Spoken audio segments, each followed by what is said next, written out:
100 काम छोड़कर ये एक फिल्म जरूर देखिए। आई हैव अ ड्रीम,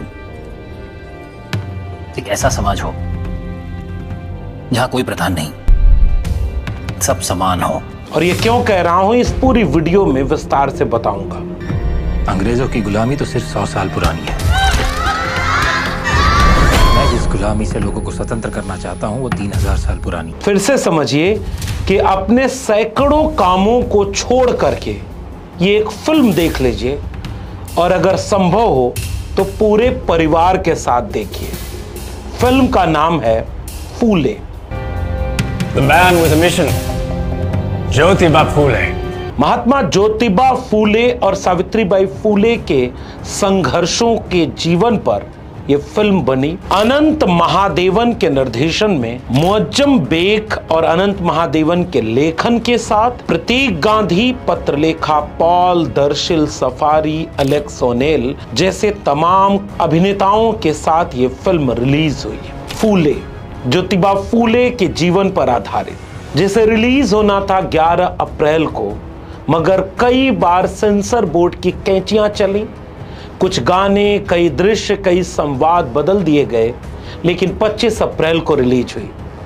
कल दिल्ली में मैं जाकर के सपरिवार ये फिल्म देखा, इसलिए एक छोटा सा रिव्यू आपके सामने रखूंगा और इस गुजारिश के साथ कि आपको भी इस फिल्म को जरूर देखना चाहिए।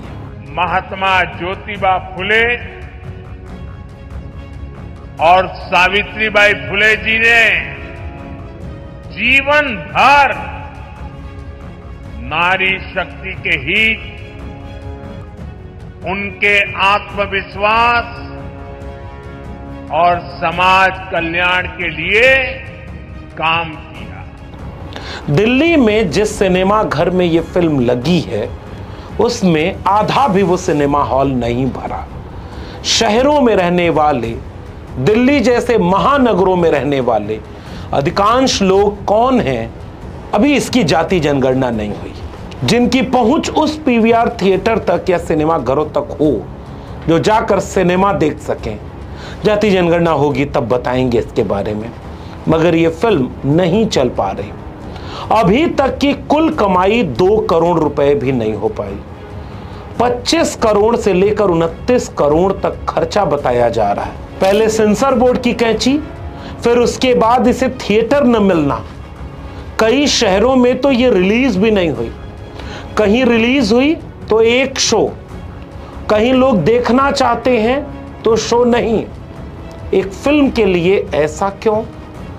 और वो भी ऐसे वक्त में जब सरकारें, सत्ता कई बार फिल्मों को जरूरी जब समझती हैं समाज के लिए तो टैक्स फ्री कर देती है। महाराष्ट्र के एक विधायक जयंतार पाटिल ने इसकी मांग की है कि कम से कम महाराष्ट्र में देवेंद्र फडणवीस की बीजेपी सरकार ज्योतिबा फूले पर बनी इस फिल्म को टैक्स फ्री कर दे। बाकी जगहों पर तो इस पर बात ही नहीं हो रही।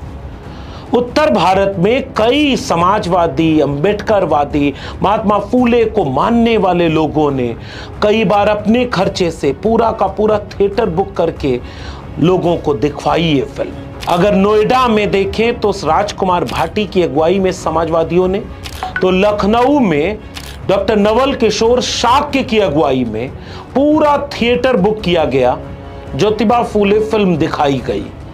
ऐसे ही कई बहुजन समाज के लोगों ने अपने स्तर पर इस फिल्म को प्रमोट किया, इस फिल्म को देखने के लिए प्रेरित किया, सिनेमा घरों तक गए, वहां से रिव्यू किया। कई पत्रकारों ने भी, जो लोग सिनेमा देख करके आ रहे थे, उनका रिव्यू कर रहे थे। इकलौती अच्छी मूवी अब तक जिसे मूवी कहा जा सकता है। भूले तेरे सपनों को मंजिल तक पहुंचाएंगे। पूरे लखनऊ में इतनी हिम्मत नहीं है कि ये मूवी दिखा सके। शर्म की बात है ये। जिन्होंने हमारी लड़कियों को पढ़ने की आजादी दी, मतलब ये सोचिए कि आज दलितों को तो छोड़ ही दीजिए, दलितों को छोड़ ही दीजिए, जितनी भी लड़कियां आई, जिस भी कास्ट से, जिस भी रिलीजन से आती हैं, वो जो पढ़ पा रही हैं शायद इन्हीं लोगों की वजह से पढ़ पा रही है। और ये मूवी लड़कियों को देखना मुझे लगता है बहुत जरूरी है। लेकिन आप कल्पना करिए, एक देश में जो देश के निर्माण करने वाले ज्योतिबा फूले जैसे लोग, और उनका सबसे बड़ा संघर्ष शिक्षा का था, वो फिल्म एक तो मुकम्मल उनके दस्तावेजों के आधार पर बनी, वो जारी भी नहीं हो पाई। सेंसर बोर्ड ने जाने कितनी कैंचियां चलाई, और उस बीच में जब इस बात को अनुराग कश्यप ने उठाया तो किसी ने कह दिया कि ब्राह्मण तेरे बाप हैं, तो उसने ब्राह्मण के मुंह पर कुछ करने की बात लिख दी। केवल इतना विवाद ही देश जान पाया। सेंसर बोर्ड ने कितनी कैंची चलाई इस देश के बहुजन समाज को यह भी पता नहीं। इसलिए फिलहाल मैं उस बहुजन समाज को संबोधित करता हूं। आप तो 90% हैं, और 90% में जितने लोग सक्षम हैं फिल्म देखने के लिए या दिखाने के लिए, एक किताब पढ़ने से, एक विचार आगे बढ़ने से कई बार ज्यादा प्रभाव एक सिनेमा का पड़ता है। संगीत का, गानों का, दृश्य का, कहानी और विचार उसके जरिए ज्यादा प्रभावी ढंग से लोगों तक पहुंचती है। आज तक किसी शूद्र ने ऐसा दुस्साहस नहीं किया। अभी का वक्त है, इसे गांव-गांव से लोगों को प्रेरित करिए कि अगर देख सकें तो नफरत के दौर में समानता और न्याय की क्रांति का एक सिनेमा जरूर देखें। 100 काम छोड़कर देखें, विपरीत परिस्थितियों में देखें। सरकारें नहीं दिखाएंगी, सरकारें तो कैंची चलवाएंगी। फर्ज आपका और हमारा है कि इसे आप कितना देख करके प्रेरित कर पा रहे हैं। मैं जब गया सिनेमा देखने और सिनेमा शुरू हुआ तो ज्योतिबा फूले फूल के बगीचे में फूल की खेती करते हुए गोविंद राव का बेटा ज्योतिबा फूले, कैसे शुरुआती शिक्षा हुई, स्कूल छोड़ना पड़ा, फिर दोबारा स्कॉटिश स्कूल में पढ़े। स्कॉटिश स्कूल यानी अंग्रेजी मीडियम स्कूल में पढ़ने के बाद थॉमस पेन से लेकर के फ्रेंच रिवॉल्यूशन तक की गहन अध्ययन के बाद इस देश के शूद्रों को जागरूक करने, गुलामी को दूर करने, इस देश की मनुवादी व्यवस्था के ऊपर प्रहार करते हुए समानता और न्याय की लड़ाई का आगाज करने का सिलसिला शुरू होता है। शानदार सिनेमेटोग्राफी, अच्छे विजुअल्स।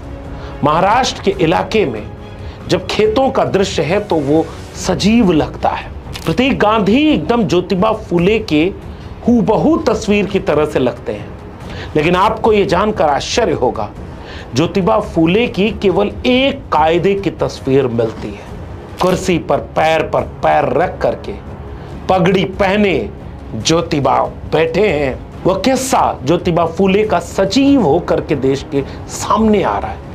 1848 से 1852 के बीच ज्योतिबा फूले शिक्षा देने के लिए पत्थर खा रहे थे, जानलेवा हमले सह रहे थे। हरकत करी तो जान से मार देंगे। चलो एक बात तो समझ आ गई, ये युद्ध नहीं महायुद्ध है। समाज से बहिष्कृत किए जा रहे थे, परिवार से निकाले जा रहे थे, दोस्तों के द्वारा अकेले छोड़े जा रहे थे। लेकिन उन तमाम विपरीत परिस्थितियों में अछूत बच्चों और लड़कियों को शिक्षा देने का काम रोका नहीं। अपनी पत्नी सावित्रीबाई फूले और उस्मान शेख की बहन फातिमा शेख को अहमदनगर में भेजा पढ़ने के लिए। वो पढ़ करके लौटी तो वो लोग जो समाज में ये विरोध कर रहे थे कि एक तो अंग्रेजी पढ़ा रहा है और पुरुष पढ़ा रहे हैं हमारी बच्चियों को, उनके घरों तक पहुंचा करके ये संदेश भेजा कि अब महिलाएं ही महिलाओं को पढ़ाएंगे, किसी तरह पढ़ने तो भेजो। स्कूल का दृश्य, और वो दृश्य मैं बीच में आपको रोकता हूं। आज से 2 साल पहले अब स्क्रीन पर अपने वो दृश्य देखिए जब पुणे के भिड़ेवाला के उस वाड़ी में मैं खुद गया था। ये दृश्य आप देख करके शर्मिंदा हो लीजिए, क्योंकि मैं आपको शर्मिंदा करना चाहता हूं। ये वही स्कूल है जो उस सिनेमा में दिखाया गया है। ये खंडहर बन चुका है। इसके सामने एक बहुत बड़ा मंदिर है और वो मंदिर में हजारों लोग रोज आते हैं। जब नीचे पहुंचकर हमने कई बार पूछा कि वो पहला स्कूल कौन सा है जो ज्योतिबा फूले और सावित्रीबाई फूले का है, आसपास लोग बताने वाले नहीं मिले। फिर ये एक छोटा सा पोस्टर लगा, टूटी हुई सीढ़ी ऊपर जा रही थी। उस सीढ़ी से चढ़ करके हम किसी तरह जब ऊपर पहुंचे, लोग मना करने लगे कि ऊपर मत जाओ, गिर सकता है। मगर जो पहले ही गिर चुका हो, जो ध्वस्त हो चुका हो, खंडहर बन चुका हो, लोगों के जहन में, लोगों के ख्यालों में आजाद भारत के सपनों में वो और क्या खंडहर होता। वो बंजर खंडहर यूं चीख चीख करके पुकार रहा था कि ये वही जगह है जहां से क्रांति ज्योति जली थी। इस देश को ये पैगाम दिया था कि विद्या बिना मति गई, मति बिना गति गई, गति बिना वित्त गया, वित्त बिना शूद्र चरमरा, एक अविद्या ने जाने कितने अन्याय अत्याचार किए। ये वो जगह है, खंडहर बन चुकी है। कभी मौका मिले तो जाइएगा। उन जगहों पर अब वो लोग नहीं हैं जिन्होंने ज्योतिबा फुले की हत्या करने लोगों को भेजा।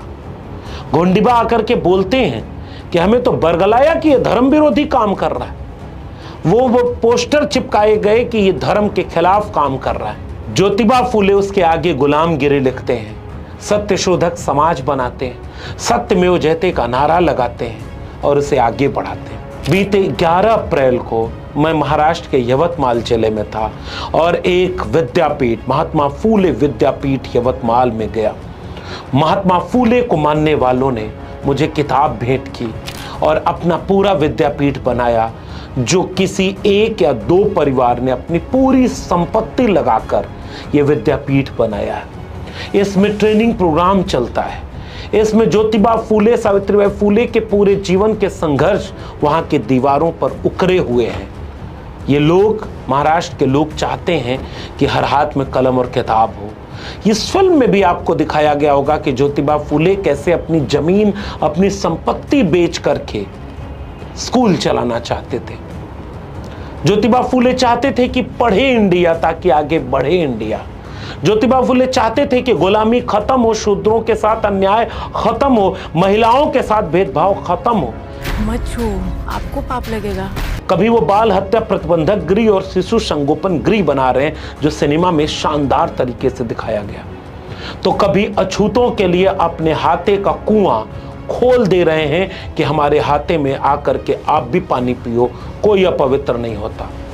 अछूत कही जाने वाली बच्चियों को पढ़ा रहे हैं तो किसी मुक्ता साल्वे के निबंध को प्रकाशित करवा करके शिक्षा की क्रांति में एक नई ज्योति जला रहे हैं। सावित्रीबाई फुले के तौर पर वो सत्यशोधक समाज की अगुवाई उनको सौंप रहे हैं। 1888 में मुंबई के नवागांव में महात्मा की उपाधि पा रहे हैं और जाते जाते भी सत्य धर्म पुस्तक लिखते हुए इस देश को सत्यमेव जयते का पाठ पढ़ाकर समानता और न्याय का आधुनिक विचार दे रहे हैं। उन पर सिनेमा बने और आप देखें ना, उसको कोई प्रचार ना करे। वो कम बजट की फिल्म है, लेकिन 25-30 करोड़ रुपए भी अगर वो नहीं कमा पाई तो वो फ्लॉप हो जाएगी।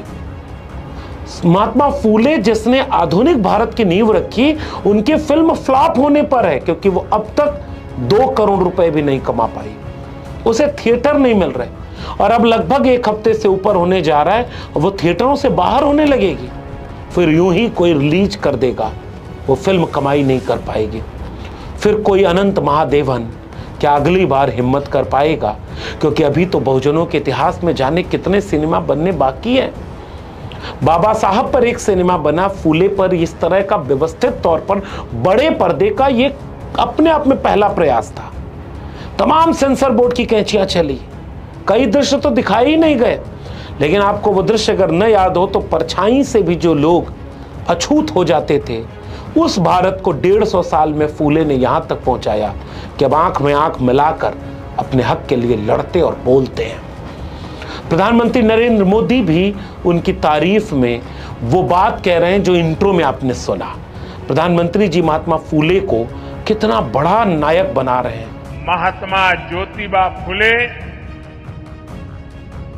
और सावित्रीबाई फुले जी ने जीवन भर नारी शक्ति के हित, उनके आत्मविश्वास और समाज कल्याण के लिए काम किया। वही प्रधानमंत्री जी ज्योतिबा फुले की फिल्म को थिएटर नहीं मिल रहा है, वो नहीं देख रहे। उसी फिल्म को सेंसर बोर्ड ने इतनी कैंची चलाई, प्रधानमंत्री जी को नजर नहीं आया। प्रधानमंत्री जी क्या इसे टैक्स फ्री नहीं कर सकते अगर उन्हें ज्योतिबा फुले से वाकई बहुत प्रेम है? अब तो वो जाति जनगणना भी कराने जा रहे हैं, अब तो वो सामाजिक न्याय की बात करते हैं। अभी भी समय है प्रधानमंत्री जी, देश भर के थिएटरों में इस फिल्म को टैक्स फ्री करके इतना दिखाइए ताकि बच्चियों को पता चले, महिलाओं को पता चले, सवर्ण घर के उन लोगों को पता चले कि ज्योतिबा फूले की मदद करने वाले भी कई सवर्ण थे। ज्योतिबा फूले के विधवा आश्रम में सबसे ज्यादा महिलाएं सवर्ण घरों की थी। महात्मा फूले जातिवाद खत्म करना चाहते थे, किसी जाति को नहीं, वो जाति व्यवस्था को खत्म करना चाहते थे। वो किसी एक जाति के खिलाफ नहीं लड़ रहे थे। प्रधानमंत्री नरेंद्र मोदी तक अगर ये बात पहुंचे तो पहुंचानी चाहिए। अगर आप इस फिल्म को अब तक नहीं देखे हैं तो इसीलिए मैं कह रहा हूं 100 काम छोड़ करके इस फिल्म को जरूर देखिए, प्रोत्साहित करिए ताकि अगली बार कोई हिम्मत तो करे।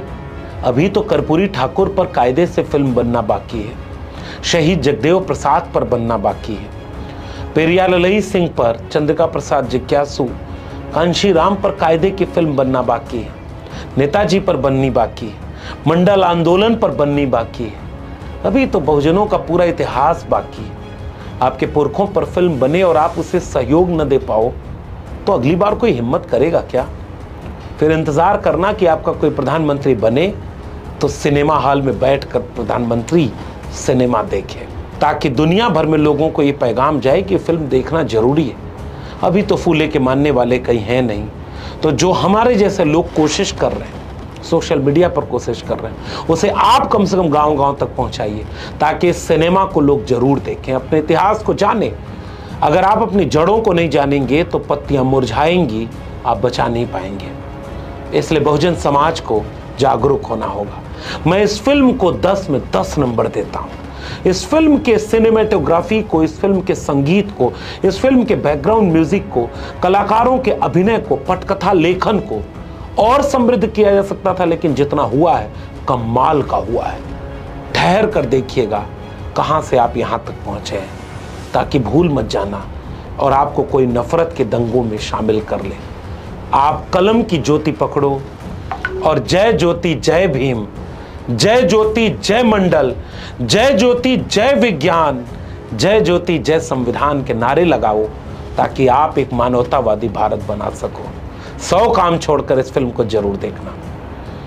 अगर ये वीडियो पसंद आए तो इसे लोगों तक जरूर पहुंचाइएगा। चैनल को सब्सक्राइब न किया हो तो जरूर करिएगा। फिर मिलेंगे, तब तक के लिए बहुत बहुत धन्यवाद।